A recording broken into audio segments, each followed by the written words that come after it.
So good evening everyone, welcome back to the channel. तो चलिए देखते हैं कि मार्केट कैसे मूव कर रहा है और आने वाले दिन में कहाँ तक मार्केट जा सकता है, कहाँ पे सपोर्ट रेजिस्टेंस है।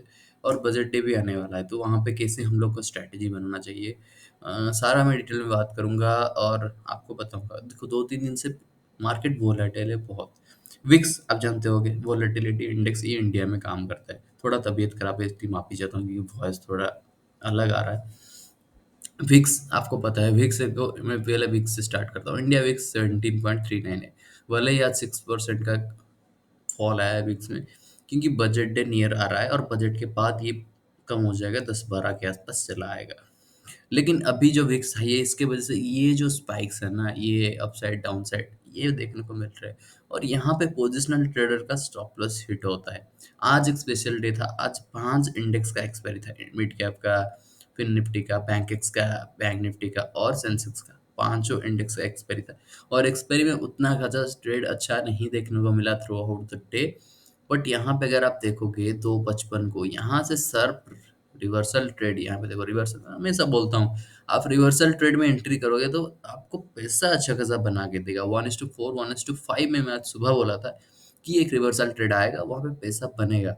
और देखो, रिवर्सल ट्रेड जो लोग पेशेंस के साथ होल्ड किए होंगे, यहाँ तक जो भी ट्रेड नहीं लिए होंगे और यहाँ पे इनका सेटअप हिट हुआ होगा, तो आराम से यहाँ पे एंट्री करके 4-5x कैपिटल को बनाए होंगे। कम से कम 1 से 2 गुना, 2 से 3 गुना तो बनाए होंगे लोग आज। और हम नहीं बना पाए क्योंकि हमारा सेटअप पे नहीं आ रहा था मार्केट। देखो, मेरे सेटअप में ये थोड़ा कुछ गड़बड़ लगा। मैं दिन भर आज ट्रेड नहीं लिया हूँ, एक भी ट्रेड। और मेरा दोस्त 3-4 ट्रेड लिया है, उसको थोड़ा नेगेटिव में गया लास्ट ट्रेड में, इसलिए वो ट्रेड बंद कर दिया। लेकिन मैं यह हमेशा बोलता हूँ कि हमें हाई प्रोबेबिलिटी को कैप्चर करना है। हमको ये नहीं कैप्चर करना है कि यहाँ पे पॉसिबिलिटी 50-50 है। हमारा पॉसिबिलिटी 80-20 या फिर 90-10 होना चाहिए। देखो, हमेशा आप तो गलत सही नहीं हो सकते मार्केट में, लेकिन हमेशा गलत भी नहीं हो सकते हो। तो आप देखो, अपना स्ट्रैटेजी बनाओ, एक उसको रिफाइन करो। उस स्ट्रैटेजी को आपका ट्रस्ट होना चाहिए। आप 1 लाख लगा रहे हो तो उस स्ट्रैटेजी के बेस्ड में आप लगा सकते हो कि हाँ, ये एक स्ट्रैटेजी है जिसको मैं सालों से फॉलो कर रहा हूँ और इस स्ट्रैटेजी को मैं बिलीव करके 1 लाख यहाँ पे एंट्री ले सकता हूँ क्योंकि मेरा सेटअप बन रहा है। अगर ये आपका माइंडसेट है, आपका साइकोलॉजी है, तो डेफिनेटली आप आगे जाके पैसा बनाओगे।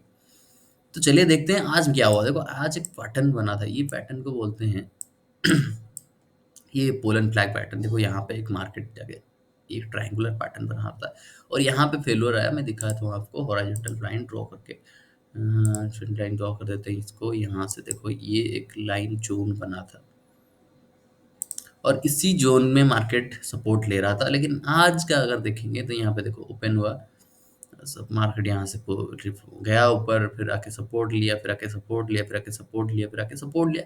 और यहाँ पे मार्केट देखो कितना टाइम स्पेंड किया। यहाँ पे देखो, शार्प रिवर्सल, शार्प रिवर्सल, यहाँ शार्प रिवर्सल। लेकिन यहाँ पे मार्केट वेट किया, मार्केट सस्टेन किया इस लेवल पे क्योंकि बायर्स उतना ज़्यादा एक्टिव नहीं थे। बायर्स देखो मार्केट को नहीं ले पा रहे हैं ऊपर, फॉल हो रहा है, तो इसलिए यहाँ पे फॉल आ गया। यहाँ पे एक इंडिकेशन मिल गया कि यहाँ पे सेलर की साइड बन गया है और मार्केट में यहाँ पे कॉल बाय से अच्छा पुट सेल में अच्छा खासा पैसा बना है। यहाँ पे कॉल बाय में प्रीमियम उतना ज़्यादा बढ़ नहीं रहे थे सुबह से। अब अगर देखोगे, ऑप्शन बायर हो, 20-30-10 पॉइंट उतना ही बढ़े हैं, उतना ज़्यादा कैप्चर नहीं हो पाया आज। लेकिन पुट सेल अगर किए होते तो यहाँ पे अच्छा खासा आपको पैसा होता। सॉरी, कॉल सेल, मतलब मैं कॉल साइड की तरफ से गलत बोल रहा था। आप अगर यहाँ पे पुट बाय ना करके कॉल सेल करते तो यहाँ पे अच्छा खासा पैसा बनता, क्योंकि देखो यहाँ पे फॉल आया है तो पुट का प्रीमियम तो बढ़ा हुआ, लेकिन कॉल का प्रीमियम तेजी से गिरा है। और यहाँ पे भी अगर देखेंगे, इस तरफ जो ऊपर गया था, यहाँ पे प्रीमियम उतना खासा नहीं बढ़ा था, 70 से 90, 80 से 90, 100, यहाँ इसी रेंज के अंदर ही ट्रेड कर रहा था, मतलब प्रीमियम कॉल का। तो यहाँ पे भी पुट सेल का ऑप्शन मिल रहा था, यहाँ पे कॉल सेल का ऑप्शन मिल रहा था। सेलर के लिए अच्छा डे था लास्ट मोमेंट में, जो लोग यहाँ पे स्क्वायर ऑफ किए होंगे, इसके वजह से एक रैली आ गया है और मार्केट यहाँ पे शो कर रहा है कि मेरे अंदर एक पॉजिटिवनेस आ गया है, मैं अभी बॉटम बना लिया हूँ और मैं अभी ऊपर जाने के लिए ट्राई कर रहा हूँ। तो मार्केट में सेंटीमेंट ये है कि मार्केट अभी ऊपर जाने की कोशिश कर रहा है। अगर निफ्टी को देखोगे तो 30.37% और बैंक निफ्टी 0.30%। तो यहाँ पे कुछ दिख रहा है 2-3 दिन से कि मार्केट ग्रीन में ही क्लोज दे रहा है। और कल एक बड़ा दिन होने वाला है क्योंकि परसों बजट है और बजट का डे में यूजुअली क्या होता है, मूवमेंट आता है जब वो एक वर्किंग डे होता है। लेकिन इस बार बजट में इतना गड़बड़ हो गया यहाँ पे 1 फरवरी को सैटरडे है और सैटरडे को इन लोगों ने मार्केट खोल दिया। उतना ज़्यादा बायर्स उतना ज़्यादा ट्रेडर्स एक्टिव नहीं रहेंगे, फिर भी वॉल्यूम देखने को मिलेगा क्योंकि बजट डे है। बजट डे में हमेशा बड़ा-बड़ा रैली आता है।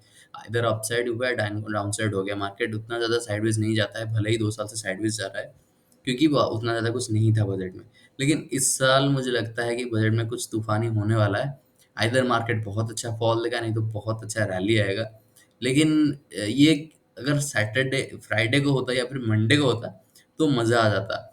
और अगर इन लोग ने बजट में क्या करते हैं कि बजट में इनको मार्केट को क्लोज़ भी करते, तो अच्छा खासा पैसा मैं खुद बनाता पर्सनली, क्योंकि मुझे पता है कि बजट डे में अगर मार्केट बंद रहता, तो बजट का नेक्स्ट डे जब मार्केट खुलता, तो एक साइड प्रीमियम भयंकर ब्लास्ट होते, क्योंकि जब अच्छा न्यूज़ आया तो मार्केट उसको डाइजेस्ट नहीं कर पाता है और एक दिन के अंदर 2 दिन के अंदर बायर सेलर एक्टिव हो जाते हैं। और उस समय क्या होता है, जब मार्केट खुलता है तो बहुत बड़ा गैप अप खुलता है, तो बहुत बड़ा गैप डाउन खुलता है। तो मैं क्या करता, मैं स्ट्रैडल स्ट्रैंगल स्ट्रैटेजी से अच्छा खासा पैसा बनाने के लिए सोचा था, बट ये पॉसिबल नहीं हो पाया क्योंकि बजट में इन्होंने मार्केट खोल दिया, तो वो स्ट्रैटेजी हमारा गया। लेकिन प्राइस एक्शन को देख के, मार्केट में न्यूज़ देख के हम लोग एंट्री करेंगे बजट डे को। मैं तो ट्रेड लूँगा, भले ही मेरा क्वांटिटी जो है, वो क्वांटिटी मैं हाफ में रिड्यूस करूँगा, क्योंकि वो एक इवेंट डे है, तो इवेंट डे में हम लोग को ऐसा गारंटी नहीं है कि मतलब हमारे डायरेक्शन में मार्केट जाएगा। एक-एक स्टेटमेंट में मार्केट हिलता है। आपको पता है लास्ट ईयर जब एसटीटी बढ़ा तो मार्केट कैसे फॉल आया। डेफ़िनेटली आपको पता है एसटीटी बढ़ा है और एसटीटी की वज़ह से कितना चार्जेस हम लोग का जा रहा है, वो भी आपको दिख रहा होगा, आप अगर प्रॉफ़िट एंड लॉस स्टेटमेंट में जाओगे। तो ये था आज का डे और मुझे लगता है कि मार्केट पॉजिटिव है। यहाँ से जो फॉल आया, यहाँ पे देखो एक सपोर्ट है। कहीं न कहीं एक सपोर्ट बना के रखा है देखो मार्केट में, यहाँ पे सपोर्ट है कुछ, यहाँ पे सपोर्ट है। तो यहाँ से मार्केट फ्लैट खुल के यहाँ पे पॉज़ लिए, तो यहाँ पे आपको पता चलना चाहिए। देखो यहाँ पे पॉज़ लेता, लेकिन यहाँ पे थोड़ा अच्छा सपोर्ट बना है। यहाँ पे 2 बार मार्केट पॉज़ लिया है, तो यहाँ पे अच्छा सपोर्ट बना है। तो इसलिए यहाँ से मार्केट एक रिकवरी दिया। अगर ये कैंडल थोड़ा इसके ऊपर क्लोज़ देता, तो मैं यहीं पे एंट्री लेता। लेकिन मैं इंटरेस्टेड नहीं रहा क्योंकि ये टाइम भी गलत था। मैं टाइम जो ट्रेड करता हूँ, मैं 2:45 या फिर 3 बजे के बाद उतना इंटरेस्टेड नहीं रहता हूँ ट्रेड करने के लिए। भले ही मुझे सेटअप मिलता, मैं ट्रेड नहीं लेता हूँ क्योंकि वहाँ पे वॉल्यूम कम हो जाता है और मार्केट में डिके का चांसेस है। यहाँ पे एक सेटअप बन रहा है 15 मिनट टाइम फ्रेम में, देखा नहीं था। बढ़िया सेटअप बन रहा था, एक बहुत ही अच्छा सेटअप बन रहा था। हम लोग कैप्चर नहीं कर पाए उसको, देखते हैं कि कितना प्रॉफिट पोटेंशियल था हमें, क्योंकि अभी मैं नोटिस कर रहा हूँ आपको बताते-बताते। ये 3 बजे का देखते हैं, 3 बजे का प्रीमियम अगर देखेंगे हम लोग चेन में जाके, तो आज निफ्टी एक्सपायरी था, यहाँ पे 49 में क्लोज़ दिया एट द मनी, तो यहाँ पे अगर 3 बजे का प्रीमियम देखें, तो भाई 3 बजे का प्रीमियम यहाँ पे लो लगा है ₹7 का, यहाँ पे एंट्री हमारा मिलता है 13-14 से, या फिर हम लोग को 10-12 से एंट्री मिल जाता, और यहाँ पे ऊपर गया है 49, 1:5। वो अच्छा खासा ट्रेड मिलता, मैं अगर इसको मिस कर दिया हूँ, I don't know how, but मैं इसको मिस किया हूँ। टाइमिंग थोड़ा गलत था 3 बजे की। ये अगर 2 बजे होता या फिर 1 बजे होता, मैं डेफ़िनिटली एंट्री लेता। लेकिन 3 बजे हुआ तो मैं नहीं लिया, क्योंकि मेरा रूल्स एंड रेगुलेशन जो है मैं उसको बहुत स्ट्रिक्टली फ़ॉलो कर रहा हूँ अभी। क्योंकि मैं मुझे लगता है कि मैं अगर रूल्स रेगुलेशन फ़ॉलो नहीं करूँगा, ऐसे मतलब कहीं पे भी ट्रेड ले लूँगा, तो मेरा अल्टीमेटली लॉस होगा और मैं सस्टेन नहीं कर पाऊँगा मार्केट में। आज प्रॉफ़िट बना लूँगा तुक्के से, कल मेरा लॉस हो जाएगा। तो मैं इसलिए ये सब चीज़ मैं प्रेफ़र नहीं करता हूँ, इसमें मैं अब फ़ोकस नहीं कर रहा हूँ। 9:30 9:45 से पहले मैं एंट्री नहीं लेता हूँ और 3 के बाद उतना एंट्री नहीं लेता हूँ। मतलब मुझे लगता है कि सही नहीं है। बीटीएसटी का प्लान है तो अलग बात है, 3:20 के बाद एंट्री ले सकते हैं। बाकी मैं बीटीएसटी में उतना ट्रेड नहीं करता हूँ, क्योंकि मुझे पता है बीटीएसटी में कहीं पे एक न्यूज़ आ गया तो खराब आ जाएगा सेंटीमेंट, अब मार्केट गिर जाएगा। तो इसलिए बीटीएसटी में प्रेफ़र नहीं करता हूँ। बस यही मेरा थोड़ा-थोड़ा लर्निंग है जो मैं सीखता हूँ मार्केट में, आपको बताता हूँ। आप भी सीखिए और बताइए मेरे के साथ, मतलब मैं भी कुछ लोगों से सीखता हूँ, मैं भी मतलब हम लोग तो ऐसे इनबिल्ट नहीं है, हम लोग के पास सब कुछ नॉलेज है या फिर सारे रिसोर्सेज़ है, तो हम लोग किसी से सीखते हैं और लोग किसी को सिखाते हैं। बस लाइफ़ यही है और इसी से ही सीखना है, इसी से ही आगे बढ़ना है और कुछ पैसा बनाना है मार्केट से, उतना ग्रीडीनेस नहीं आना चाहिए मार्केट से। 1 करोड़, 2 करोड़, 5 करोड़ का जब आप टारगेट रखोगे तब आपका लॉस होगा। अगर आप यही टारगेट रखोगे हमारा कैपिटल 1 लाख है और मैं 1 लाख ही बना लूँ 1 हफ्ते में, या फिर 20, 30, 40% भी बना लो तो काफ़ी है। आपका कब ना कब मतलब वो 1 लाख 5 लाख ही बन जाएगा एक्सपायरी ट्रेड में, आपको पता ही नहीं चलेगा, क्योंकि स्पाइक्स में आ जाता है पैसा। अगर आप सेटअप सही है और सेटअप के हिसाब से अगर स्पाइक 1 आ गया तो भयंकर पैसा बन जाएगा, कभी पता नहीं चलेगा। अगर आप टारगेट भी 100 में डाले होगे 80 से बाय करके और मार्केट में स्पाइक आया, तो मेबी आपका 100 का टारगेट 200 में भी सेल हो जाए। मेरा जो परसों जो हुआ सेंसेक्स एक्सपायरी में देखो मैं 70 में बाय किया था, मतलब सॉरी मैं बाय नहीं किया था 70 में, मैं होल्ड करके 1500 क्वांटिटी बाय करने के लिए बैठा था, ऐड करके पूरा क्वांटिटी अमाउंट दिखा रहा था मुझे, पूरा बाय बटन खाली प्रेस करने वाला था, क्योंकि सेटअप पे आया था एक ट्रेड दो 235 को एग्जैक्टली एट 235, और ये प्रीमियम में देख रहा हूँ, मुझे दिखा रहा है इतना अमाउंट लग रहा है, 50 या 60 सेकंड के अंदर, 1 मिनट के अंदर वो ब्लास्ट हुआ 70 से 170 और 170 से 250, वो पूरा जंप लगाया और 250 टच करके मार्केट आया नीचे 100 180 के आसपास ट्रेड किया है, बहुत रन है। फिर वो फॉल होके पूरा 0.05 पैसे में आके कन्वर्ट हुआ। तो यही था ट्रेड, मतलब हम लोग कैप्चर नहीं कर पाए, मेरा बहुत अच्छा पैसा बनता उस दिन में, मतलब बोलेंगे तो मेरा बहुत ही अच्छा पैसा बनता, और मुझे एक बफर मिल जाता, कैपिटल को एक प्रिजर्व करने के लिए कुछ अपॉर्चुनिटी मिल जाता, बट नहीं हुआ। तो कोई नहीं, फिर अब नेक्स्ट टाइम ट्राई करेंगे, नेक्स्ट टाइम ढूंढेंगे। तो देखते हैं क्या होता है मार्केट में कल, तब तक के लिए बाय बाय, टेक केयर, जय हिंद, जय जवाहर।